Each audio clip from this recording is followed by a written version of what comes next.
First up, changes to lockup may be on the way at D.C. Superior Court. A man wanted for murder managed to walk right out of court. Tonight, he's back behind bars. Fox 5's Roz Plater starts off the 10 from the newsroom. Roz. Well, it might have been more difficult for the U.S. Marshals to find James Brewer this time around. We're told he looked very different. Gone were those distinctive dreadlocks. Fortunately, this afternoon, he turned himself in.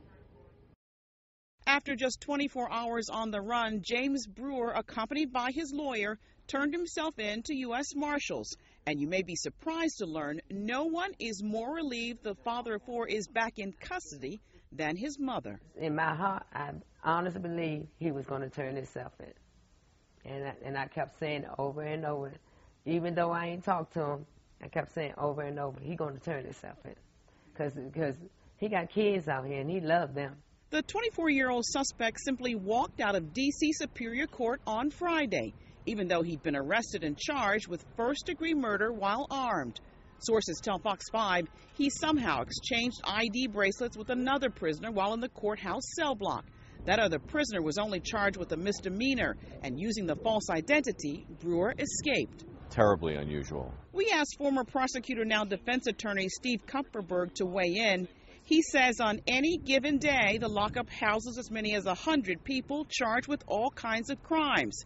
Each is given a temporary bracelet with a name and lockup ID number, similar to a hospital ID bracelet. I would say it's extremely unusual, and coupled with the fact that the Marshal Service is so professional down there, it should be very easy for them to correct whatever problem there was. Court documents show Brewer is one of 4 men spotted on video surveillance entering and leaving this apartment building on Good Hope Road in Southeast June 27th, the night of the murder. The victim was Solomon Reese, a 71-year-old veteran. He reportedly sold cigarettes from his 8th floor apartment and had been robbed before.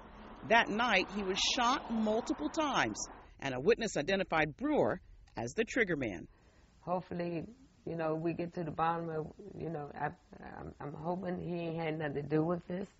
I'm praying he ain't had nothing to do with this. And I'm also sorry for the man that pays his family, and I'm praying for his family. So,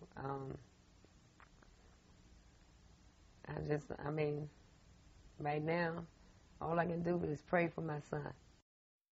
Now, Brewer is due back in court on Monday. This time he faces additional charges for escaping on top of that first-degree murder while armed charge. Will? Roz Plater, thank you.